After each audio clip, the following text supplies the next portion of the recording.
नमस्कार दोस्तों, मैं फिर अपने चैनल में आप सभी को स्वागत करने के लिए आई हूँ। हमारे चलते फिरते नॉवेल में अब तक आप सुन चुके हैं 6 एपिसोड, पर अब आगे की सभी एपिसोड को सुनने के लिए ज़्यादा इंतज़ार नहीं करना पड़ेगा, क्योंकि आप में से ही बहुत सारे लोग बची हुई कड़ियों को एक साथ सुनने की फरमाइश की है। अतः आपकी फरमाइशों को ध्यान में रखते हुए मैं सरिता निरंजन सभी एपिसोड को प्रस्तुत कर रही हूँ। शुक्रिया दोस्तों, जो आप सभी ने हमारी कहानी को इतना पसंद किया। हमारी हौसले को बढ़ाने के लिए ज़्यादा से ज़्यादा शेयर करें और लाइक करें। धन्यवाद। दीदी को मेरे काम के बारे में मालूम होगी तो घर में कैसा भूचाल आएगा, सोच मैं सिहर गई। हे भगवान, दीदी को कभी पता न चले। तभी नर्स आई दवा देने के लिए। मुझे दवा देनी है, खाली पेट में, इनको उठाइए। स्वाति, दीदी दीदी उठो ना। तभी सविता हड़बड़ाते हुए बोली, मैं कितनी गहरी नींद सो गई जो तू आई और मुझे पता भी नहीं चला। स्वाति, नहीं दीदी, आज कोई काम नहीं था इसलिए तुम्हारे पास जल्दी आई। सविता उठी तो नर्स दवा देने लगी। सविता गुस्सा होकर बोली, मुझे पहले बाथरूम से आने तो दो, मैं फिर दवा खा लूंगी। नर्स बोली, नहीं, ये दवा बाथरूम से पहले लेना है। सविता दवा लेते हुए बोली, स्वाति आज मुझे घर ले चलो, मैं अब बिल्कुल ठीक हूँ, मुझे यहाँ नहीं रहना है। दीदी, जब तक डॉक्टर साहब नहीं कहेंगे मैं कैसे ले जाऊँगी। सविता कड़वा समूह बनाकर बाथरूम में फ्रेश होने के लिए चली गई। जब बाथरूम से आई तो बोली, स्वाति तू कल इतनी जल्दी क्यों चली गई थी रात को। स्वाति, दीदी मैं बताई ना, मुझे काम पर जाना पड़ता है और मेरी नाइट ड्यूटी है। सविता, अरे हाँ, मैं तो भूल ही गई। उसी समय एक नर्स आकर दीदी के कमर में एक सुई लगा दी। दीदी धीरे धीरे सो गई। नर्स से स्वाति पूछी, अभी दीदी को कुछ खिलाई भी नहीं थी और आपने सोने की दवा दे दी। नर्स बोली, आप भूल गई, आज उनका ऑपरेशन का डेट है ना, आज उनको कुछ भी खाने पीने के लिए नहीं दिया जाएगा, उनको रेस्ट में रहना जरूरी है। आपसे अभी बातें बहुत कर रही थी इसलिए मैंने उन्हें सोने के लिए इंजेक्शन दे दी। तभी स्वाति के फ़ोन में एक कॉल आया। स्वाति बोली, हेलो, कौन। उधर से आवाज़ आया, मैं शेखर हूँ, कल जो तुमसे मुलाकात हुई थी। स्वाति, हाँ हाँ बोलिए शेखर जी, कहाँ ना है। होटल हिल पार्क में, मैं अभी आती हूँ, फ़ोन रख। स्वाति नर्स से बोली, आप कितने बजे तक हैं। नर्स बोली, इनका ऑपरेशन का टाइम तक। ऑपरेशन कितने बजे होगी। 3 से 5 के बीच। स्वाति नर्स को 100 रुपये पकड़ाते हुए बोली, आप दीदी का ध्यान रखना, मैं वापस आने की जल्द कोशिश करूंगी। या बोल वह ऑटो पकड़ हिल पार्क के लिए चली गई।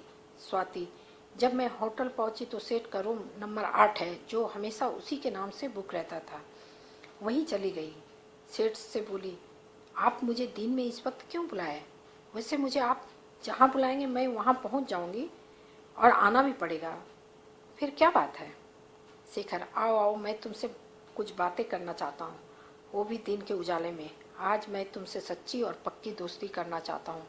स्वाति कुटिल मुस्कान से, मुझसे मुझसे दोस्ती करोगे, क्या बात करते हो। मेरी और आपकी दोस्ती आपको समाज जीने नहीं देगी, आप अपनी रुसवाई कराओगे क्या। हम तो समाज की नज़र में बदनाम लोग हैं, पर आप इज्जतदार, हम दोनों की दोस्ती कैसे हो सकती है। सेठ, आप अपना मकसद पूरा कीजिए और निकल जाइए, मुझे भी हॉस्पिटल जाना है, आज मेरी दीदी का ऑपरेशन है। शेखर गुस्सा होते हुए बोला, सेठ सेठ क्या लगा रखी हो, मेरा नाम भी है, मेरा नाम शेखर है। स्वाति, हाँ हाँ मुझे मालूम है आपका नाम शेखर, आपने फ़ोन में बताया था। शेखर, मैं अपने बारे में तुझे सब कुछ बताना चाहता हूँ। स्वाति दर्द भरी हंसी हंसते हुए बोली, एक कॉलगर से अपने बारे में आप क्या बताना चाहते हैं। शेखर, अरे तुम ऐसा क्यों कहती हो, मुझे तुम में वो विश्वास दिखा जो आज तक किसी में नहीं दिखा, इसलिए तो मैं तुमसे दोस्ती का हाथ बढ़ाया, क्योंकि तुम औरों की तरह नहीं हो जो सिर्फ पैसे के लिए ये सब करती है। तुम मजबूर हो, फिर भी मैंने तुम्हारे में ईमानदारी देखी, जो बिना काम के पैसे नहीं लेना ईमानदारी को ही तो दर्शाता है। तुम्हारी ईमानदारी, उस ईमानदारी का ही तोहफा दोस्ती कबूल करो। अब मैं अपने बारे में तुम्हें बताता हूँ। शेखर, मैं एक बहुत ही अमीर घराने का बिगड़ा हुआ औलाद हूँ, मुझे बिगाड़ने में हमारे माता पिता का हाथ है। मैं जिस लड़की से शादी करना चाहता था उससे ना कराकर अपने आन को रखते हुए अपनी दोस्त की लड़की से, जिसको मैं बिल्कुल पसंद नहीं करता, उससे सिर्फ पैसे की लालच में आकर मेरी शादी मेरे माता पिता ने उससे करवा दी। इसी गुस्से में मैं 3-4 साल से इसी होटल में आता हूँ, जो हर समय हर दिन हमारे लिए एक कमरा बुक रहता है। स्वाति शेखर को गौर से देखे जा रही थी। शेखर बोला, क्या गौर से देख रही हो? कुछ नहीं, पैसे में कितना दम है यही मैं देख रही हूँ। और वो भी पैसा बाप का उठाया जा रहा है। शेखर, नहीं स्वाति, पापा के काम के अलावा 4 कारखाना मैंने खुद अपनी मेहनत से की है और अपने बलबूते पर खड़ा किया है। मैं अपने बाप का पैसा नहीं छूता। स्वाति, अच्छा ये बताओ तुम्हारी पत्नी देखने में कैसी है? कूर तो नहीं? शेखर, नहीं कूर नहीं, वो तो बहुत ही सुंदर है, पर मैं किसी और से शादी करना चाहता था जिससे मैं प्रेम करता, पर मेरे पापा मेरी एक नहीं सुने। स्वाति, तो इसमें उस लड़की का क्या दोष है जिसे तुम इतनी बड़ी सजा दे रहे हो? शेखर, फिर से वो अपने मायके में ही रहती होगी, तुम तो उसके साथ रहते नहीं हो। शेखर, अरे नहीं, वो तो अपने मायके कभी कभी 2-4 दिन के लिए ही जाती है। यहाँ मेरे मम्मी पापा का सेवा करती और पड़ी रहती है। स्वाति, वाह वाह शेखर, तुम जैसे इंसान से ही तो ऐसा समाज बना है। बिना दोष के सुंदर सुशील लड़की को सजा मिल रही है, यही तो हमारे समाज का आईना है। अच्छा, तुम्हारी कोई बहन है क्या शेखर, बताओ? हाँ है ना, 2 बहनें हैं, अपने अपने घर में अपने अपने पति के साथ और परिवार के साथ खुश है। पर स्वाति, तुम यह बात क्यों पूछ रही, बहन है या नहीं? स्वाति, तुम्हें एहसास नहीं होता है? जैसे तुम अपनी बहन की खुशी और सुख देखना चाहते हो, उसी तरह उसके खुशी जीवन के लिए उसके पिता और भाई भी कामना करते होंगे। शेखर, स्वाति, मैं तो उससे शादी करना ही नहीं चाहता था। स्वाति, अच्छा अगर शादी नहीं करनी थी तुम घर से भाग जाते। तुम्हारे पिता में इतनी शक्ति नहीं थी जो वो तुम्हें बांध कर रख लेते। तुम जवान हो, हट्टे कट्टे हो, फिर क्यों नहीं भाग गए? मैं तुम्हें बताती हूँ, तुम बुज़दिल थे, इससे 2 लड़कियों की जिंदगी बर्बाद हो गई। पहला उसका जिसे तुम चाहते थे, उसके लिए तुम अपने माता पिता से प्रतिहार नहीं कर सके। दूसरी वो जिसे तुम 7 बंधनों में बांध कर लाए हो। तुम्हारा कोई हक नहीं बनता किसी का जीवन बर्बाद करने का। बोल। स्वाति की भी आंखें में पानी भर आई।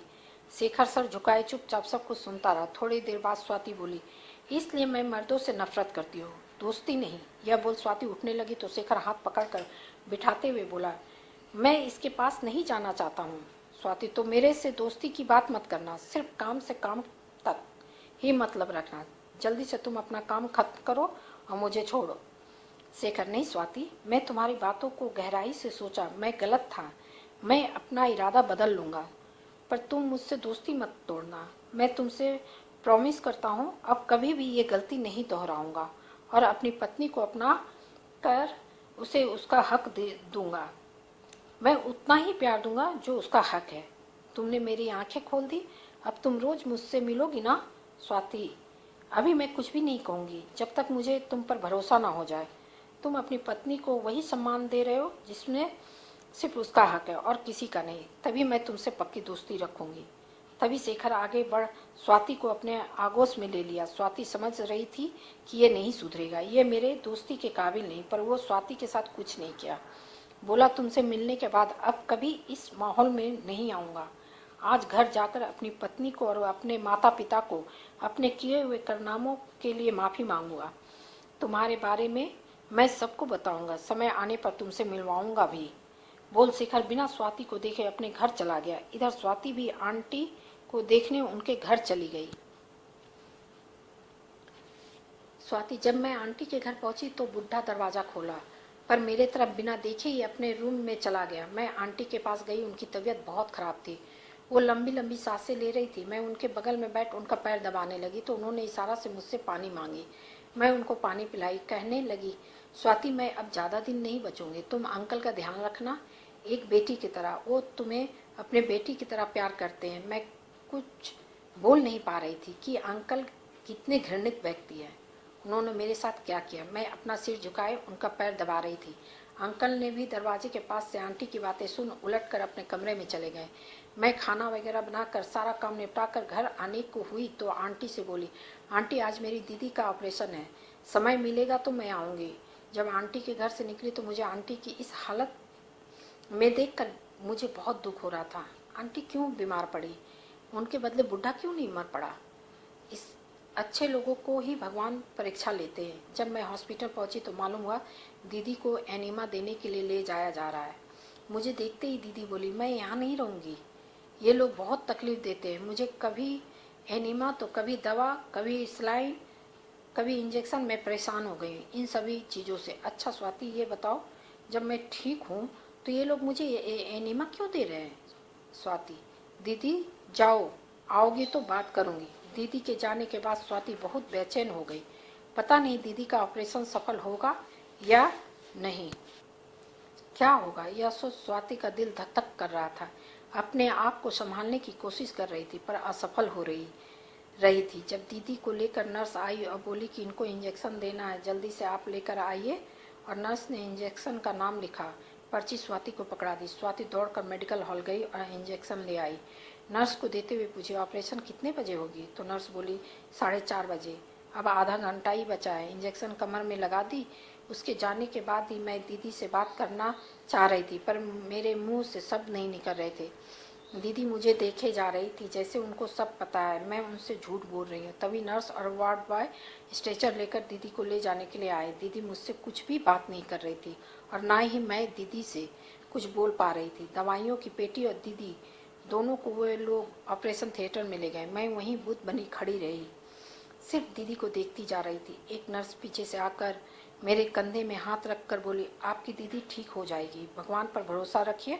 मैं वहीं बेंच पर बैठकर सोच रही थी, काश आंटी अच्छी होती तो मैं उनको इस दुख की घड़ी में अपने पास रखती। भगवान भी अच्छे लोगों को अपने पास जल्दी बुला लेते इस निर्दयी दुनिया से। दीदी का ऑपरेशन करीब 6 घंटे तक चली। जब डॉक्टर साहब बाहर आए तो मैं दौड़कर उनसे पूछी, सर दीदी कैसी है, ऑपरेशन ठीक से हो गया ना?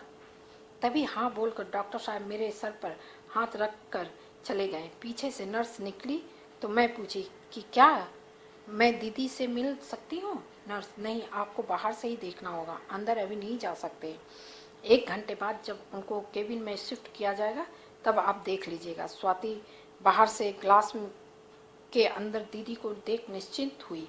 जब उसे जोर की भूख लगी तो सोची क्यों ना तब तक जाकर मैं खाना खाऊं, मुझे बहुत जोर की भूख लगी है। मैं खाना खाकर लौटी ही थी कि नर्स दीदी को लेकर आई और दीदी को केबिन में शिफ्ट कर दिया। नर्स मुझे समझाने लगी, अभी आपको दीदी का बहुत ध्यान रखना होगा क्योंकि एक हाथ में खून और दूसरे में सलाइन चढ़ रहा था, आप इनको हाथ मत हिलाने दीजिएगा। स्वाति, ठीक है सिस्टर, मैं दिन में तो रहकर दीदी का देखभाल कर लूँगी पर रात में मुझे अपनी ड्यूटी पर जाना ही होगा। नर्स, अभी आपको ऑफिस नहीं जाना होगा, अभी अभी तो आपकी दीदी का ऑपरेशन हुआ है, अभी आप सब कुछ भूल कर सिर्फ दीदी का ध्यान रखिए, बोल नर्स चली गई। तभी स्वाति को फ़ोन में एक रिंग आया तो स्वाति फ़ोन रिसीव कर बोली, हेलो। तो उधर से आवाज़ आया, हेलो, मैं होटल मैनेजर हूँ, आप कितने बजे आएंगे? 2 कस्टमर ने एडवांस दिया है पर आप अभी तक नहीं आई, जल्दी पहुँचिए। स्वाति, आज मैं नहीं आ सकती, आज मेरी दीदी का ऑपरेशन हुआ है, मेरे अलावा दीदी का देखभाल करने वाला कोई नहीं है, इसलिए मैं आज नहीं आ सकती हूँ। मैनेजर, अरे वाह, ऐसे कैसे नहीं आ सकती है, मैं एडवांस जो लिया हूँ, तुम्हारी बहन का ऑपरेशन से मुझे क्या लेना देना? स्वाति चीखते हुए मुंह संभाल कर बोल, वरना मैं। तो मैनेजर ने बोला, वरना क्या, तुम चुपचाप पहुँचो, नहीं तो मैं तुझे बाहर का रास्ता दिखा दूंगा। इतना रुपया जो कमाई है ना, इसलिए तुम्हें अकड़ हो गया है। स्वाति, अरे तुम कौन होते हो मुझे रास्ता दिखाने वाले, जाओ, मैं नहीं जाऊँगी, तुम्हें इतना ही जरूरी है तो अपनी बहन को मेरी जगह बिठा ले। ये सुन मैनेजर गुस्से से लाल हो गया, भड़कते हुए बोला, कमीनी, काम करेगी कॉल गर्ल का, घमंड 7वें आसमान पर, जैसे कोई अफसर हो। स्वाति, हाँ, मैं तुम्हें दिखाऊंगी अफसर बनकर। कमीने, बोल अपना फ़ोन रख दी तो तुरंत फिर रिंग बजा तो बहुत गुस्से में फ़ोन उठाई कि आज उसको मैं मज़ा चखाऊंगी एडवांस लेने पर रिंग शेखर का था। शेखर बोला, हेलो, अरे मैं कब से रिंग कर रहा हूँ पर तुम उठा ही नहीं रही हो और फिर इंगेज भी आ रहा था, क्या बात है?